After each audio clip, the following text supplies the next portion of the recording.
अस्सलामुअलैकुम। आज हम पढ़ेंगे कि हम टेबल को HTML में स्ट्रक्चर बना के हम CSS में उसकी डिज़ाइन किस तरह कर सकते हैं। तो आप देख सकते हैं मैंने एक ये बनाया है।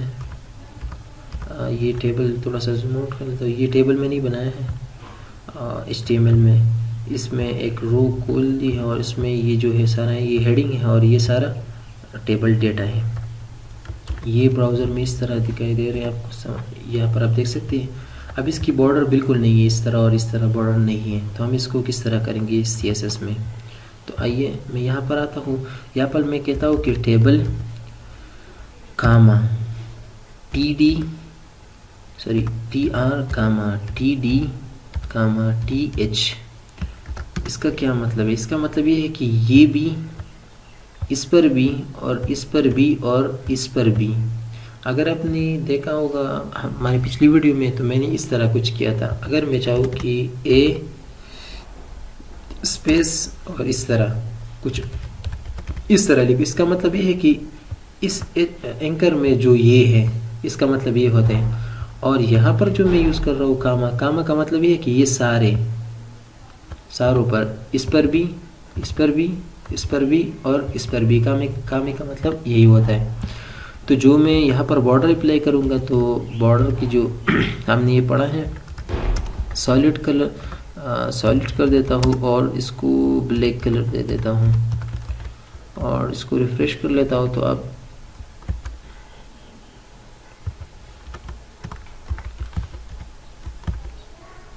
सॉरी, यहाँ पर थोड़ी सी मिस्टेक हुई है। यहाँ पर ये सॉलिड है, ओके। और अगर इसे रिफ्रेश करता हूँ तो आप देखिए ये HTML जैसे ही दिखाई दे रहे हैं। अब इसका हम क्या करें, ये अगर आप देख रहे हैं तो ये सही नज़र नहीं आ रहा। तो इसके लिए हम एक चीज़ यूज़ करते हैं, उसको हम कहते हैं बॉर्डर कोलैप्स। और बॉर्डर कोलैप्स में जो हम प्रॉपर्टी यूज़ करते हैं उसको हम कहते हैं कोलैप्स। अब मैं रिफ्रेश करता हूँ तो आप देख सकते हैं ये सादा सा टेबल अभी सही नज़र आ रहा है। आप देख सकते हैं इसको, ये कोलैप्स की मदद से इस तरह नज़र आता है। और अगर मैं इसको हटाऊँ, इसको मैं कमेंट आउट करूँ और इसको मैं रिफ़्रेश करूँ, तो आप देख सकते हैं ये इस तरह नज़र आता है। लेकिन ये सही नहीं है, तो इसलिए हम इसको इस तरह ही रहने देते हैं। अच्छा, अब मैं चाहता हूँ कि इसको थोड़ा सा इसकी विड्थ को ज़्यादा करूँ। तो हमने विड्थ भी पढ़ा है कि विड्थ को हम किस तरह कर सकते हैं। यहाँ पर मैं जस्ट टेबल की कर लेता हूँ, टेबल पे अप्लाई, और इसकी विड्थ कर लेता हूँ 100%। का मतलब ये है कि जितना स्क्रीन होगा और वो 100% वहाँ तक ही होगा। तो मैं इसको रिफ़्रेश कर लेता हूँ तो आप देख सकते हैं ये स्क्रीन की ही तरह जगह ले रहे हैं। आप इसको छोटा भी कर सकते हैं। मैं चाहता हूँ कि ये 50% हो, तो आप देख सकते हैं ये 50% है। अब इसको मैं मार्जिन दे देता हूँ थोड़ा सा यहाँ पर लाने के लिए। तो मैं इसको टेबल को ही मार्जिन लेफ्ट करूँगा और इसको दे देता हूँ 300 px और रिफ्रेश के लिए। तो आप देख सकते हैं यहाँ पर आ चुका है, ओके। अब मैं चाहता हूँ इसकी अलाइनमेंट भी आप सेट कर सकते हैं इस टेक्स्ट की, जिसकी भी। तो किस तरह, अगर मैं चाहता हूँ कि ये जो टेक्स्ट है मेरी, ये टेबल TH वाली है और ये TD है, सारी ये डेटा है।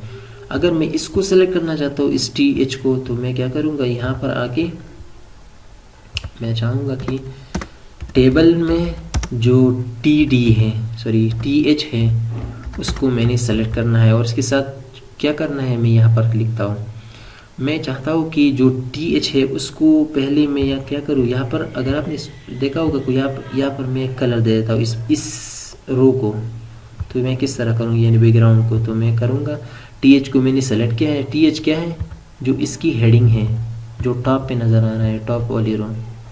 तो मैं यहाँ पर दूंगा एक बैकग्राउंड कलर और इसको मैं दे देता हूँ लेट्स से ग्रे। और कलर में दे देता हूँ, बाय डिफ़ॉल्ट कलर ब्लैक ही होता है, तो इसको हम देने की ज़रूरत नहीं। तो आप देख सकते हैं इस तरह, इसको हम वाइट कर लेता हूँ कलर को, तो सही नज़र आएगा, ओके। और रिफ़्रेश करें तो आप देख सकते हैं इसकी बैकग्राउंड कलर सही नहीं है, तो इसको मैं से ग्रीन कर लेता हूँ और रिफ़्रेश किया तो आप देख सकते हैं इसकी हमने बैकग्राउंड कलर भी चेंज करी और कलर भी हम चेंज कर सकते, इसकी टेक्स्ट अलाइनमेंट भी हम चेंज कर सकते हैं। यहाँ पर आके जिस तरह हम टेक्स्ट अलाइन, तो आप इसको लेट्स से लेफ़्ट पे कर लें और इसको मैं जैसे रिफ्रेश करता हूँ आप देख सकते हैं ये लेफ़्ट पे आ चुका है। अगर आप चाहते हैं कि इसको राइट, तो राइट भी कर सकते हैं, लेकिन यहाँ पर आप जैसे, लेकिन ये बाय डिफ़ॉल्ट जो अगर मैं इसे हटाऊँ तो ये सेंटर पे ही होता है, इसको हम ऐसे ही रहने देते हैं। ओके, अब मैं चाहता हूँ कि एक ही सील पे मैं करूँ। अगर मैं इस सील पे अप्लाई करना चाहता हूँ तो इसके लिए आपको लाजमन दो चीज़ें जो मैंने बताई थी, एक है आईडी और एक है क्लास। अगर मैं यहाँ पर जस्ट टीडी पर अप्लाई करूँ, जो मैं कहता हूँ कि जो टेबल में टीडी है यानी टेबल डेटा है, उस पे जो है बैकग्राउंड कलर अप्लाई करो, वो भी रेड, तो ये क्या करेगा, ये जितनी भी टीडी है उसी पर अप्लाई करेगा। आप देख सकते हैं ये मसला कर रहा है। तो यहाँ पर हमें ज़रूरत पड़ती है आईडी या क्लास की। तो मैं एक ही को लेट्स से मैं इसको इसमें से इस वाले को मैं चाहता हूँ कि इस सारे रो को, इसी रो को, ये जो कामरान वाली है ये सारा, इस रो को मैं अलग कलर दूँ, इस रो को मैं अलग कर दूँ, इस रो को मैं अलग कलर दूँ। यहाँ पर हमने आईडी यूज़ करना है या क्लास यूज़ करना है। मैं यहाँ पर क्लास यूज़ कर लेता हूँ और मैं चाहता हूँ कि R1 यानी रो 1, इसको मैंने एक वैसे ही नाम दिया, आप कोई भी दे सकते हैं, R2 और इस तरह से। ओके, और यहाँ पर मैं दे देता हूँ क्लास R3। अब इसको मैं अलग अलग सेलेक्ट कर सकता हूँ। मैं यहाँ पर आऊँगा और जो क्लास के लिए डॉट R1 को मैं सेलेक्ट कर लेता हूँ। मैं चाहता हूँ कि इसकी बैकग्राउंड कलर जो हो वो हो लेट्स से ब्लू, और जो फॉन्ट कलर हो वो हो वाइट, और रिफ्रेश कर लेता हूँ। तो सॉरी, यहाँ पर मैंने इस सारे पर अप्लाई किया हुआ है, इसको मैं हटा देता हूँ और यहाँ पर रिफ्रेश करूँगा तो आप देख सकते हैं ये इस तरह आ चुका है। अगर मैं चाहता हूँ कि इसकी अलाइनमेंट भी करूँ टेक्स्ट अलाइन, तो टेक्स्ट अलाइन भी आप कर सकते हैं और मैं सेंटर कर लेता हूँ और रिफ्रेश करूँगा तो आप देख सकते हैं ये सेंटर पे आ चुका है। अब इसके बाद मैं चाहता हूँ कि R2 को डॉट R2 को सेलेक्ट करूँ, उसकी बैकग्राउंड कलर करूँ और मैं चाहता हूँ कि इसकी बैकग्राउंड कलर जो हो वो हो येलो। ओके, और इसकी जो कलर हो वो हो ब्लैक, और जो R3 है, सॉरी डॉट R3, उसकी बैकग्राउंड कलर जो हो वो हो ग्रे और कलर हो ब्लैक, यहाँ वाइट कर लेते हैं।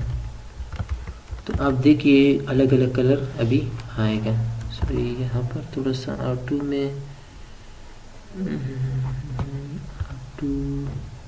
सॉरी यहाँ पर R12 है, R12 में R2 चाहिए। तो आप देख सकते हैं कि इसको हमने अलग अलग डिज़ाइन भी किया है।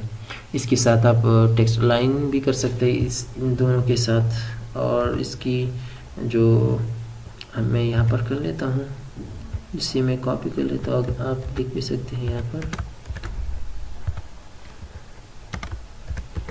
रिफ्रेश करता हूँ तो आप देख सकते हैं ये सारा कुछ मैंने अलाइन भी किया हुआ है।